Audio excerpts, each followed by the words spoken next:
Whether we like it or not, we live in an age where much of what goes on in our daily lives is monitored, collected, and sold to interested parties.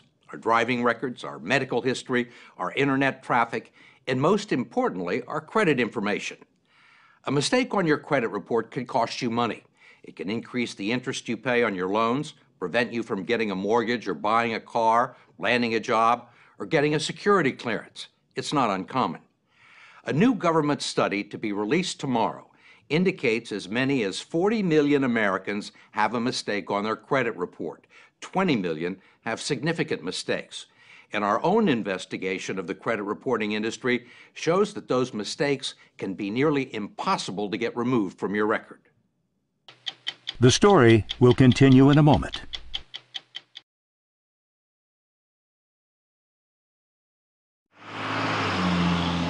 Consumer credit reporting is a $4 billion a year industry dominated by three large companies, Experian, TransUnion, and Equifax. They keep files on 200 million Americans and traffic in our financial reputations. They make their money gathering information from people we do business with and selling it to banks, merchants, insurance companies, and employers, and they use it to make judgments about our creditworthiness and reliability. But now the reliability of the industry is being questioned in an 8-year Federal Trade Commission study to be released tomorrow. John Leibowitz is the chairman. Here's what we found. Some pretty troubling information. 1 out of 5 Americans has an error on their credit report. And 1 out of 10 has an error on their credit report that might lower their credit score. I'm trying to think of another industry where a 20% error rate would be acceptable. That's a pretty high error rate.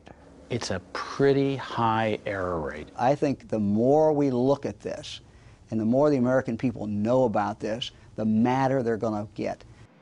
Ohio Attorney General Mike DeWine has opened his own investigation into the credit reporting industry, which for years has blamed mistakes on banks and merchants that provide them with bad information.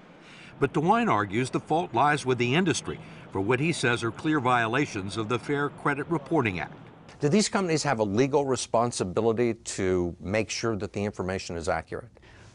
The federal law says that if you believe that there is a mistake, you can go to them and they have an obligation to do a reasonable investigation.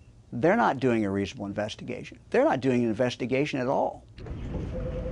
Every day, DeWine's office fields calls from desperate constituents who can't get the credit reporting agencies to answer their questions or correct mistakes on their report, like paid bills listed as delinquent, closed accounts listed as open, and bad debts that belong to other people with similar names or Social Security numbers. The problem is not that they make mistakes, it's they won't fix the mistakes.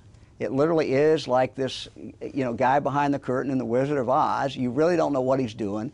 It really is a secret operation that is so hard to crack. 8 million people a year file disputes about their credit report, which usually requires a visit to the Experian, TransUnion, or Equifax websites. They're primarily designed to sell you premium products, not resolve a dispute, which is what I was trying to do. There's a toll-free number you can call, which is likely to connect you to someone on a faraway continent. Thank you for calling. My name is Kevin. How may I help you? Where are you located? India.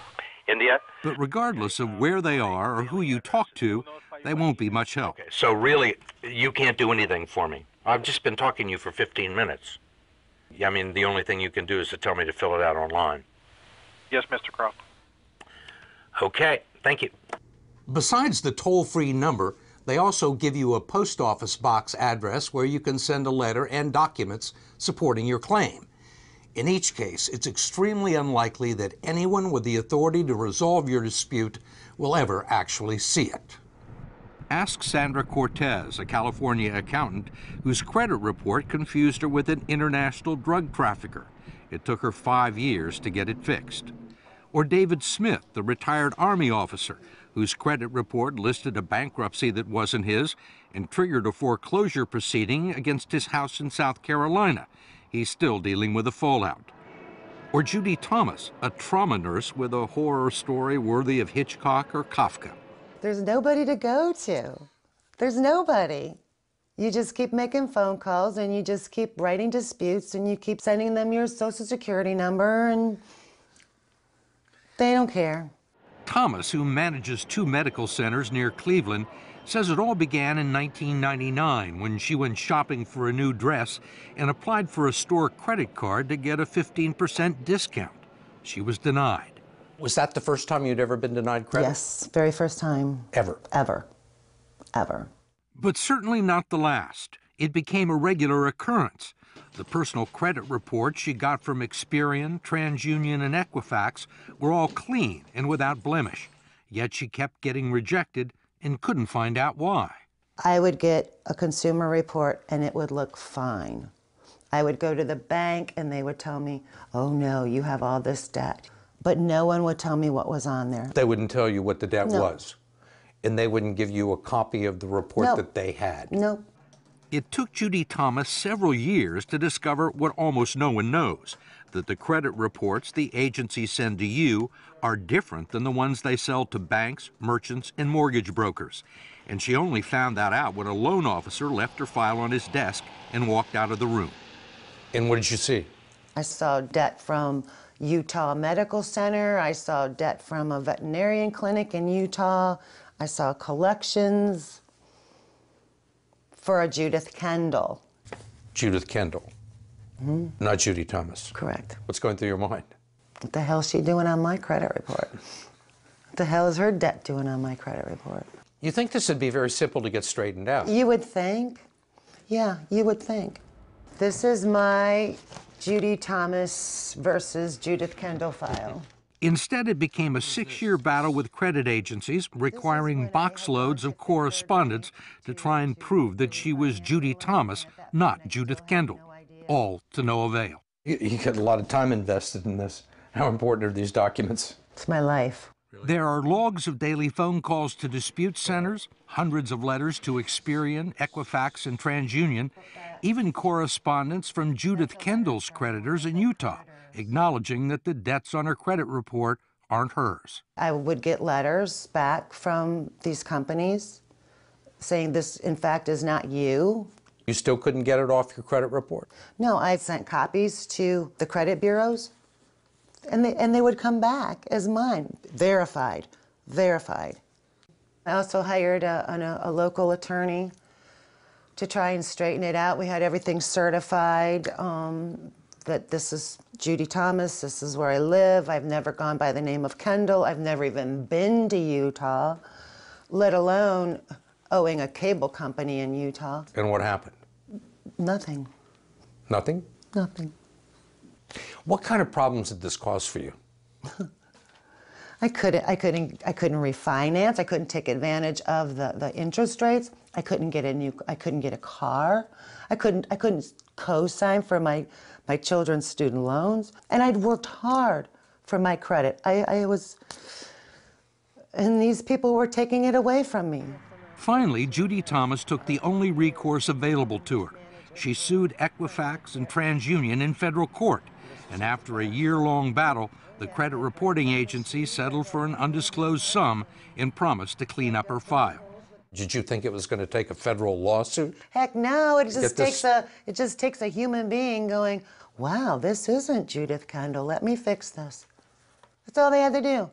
But as we discovered, that almost never happens. If you challenge a credit report and mail your information to a post office box in the United States, the dispute will likely be investigated in India or the Philippines or South America. We traveled 5,000 miles to the Chilean capital of Santiago, where we tracked down 3 former Experian employees.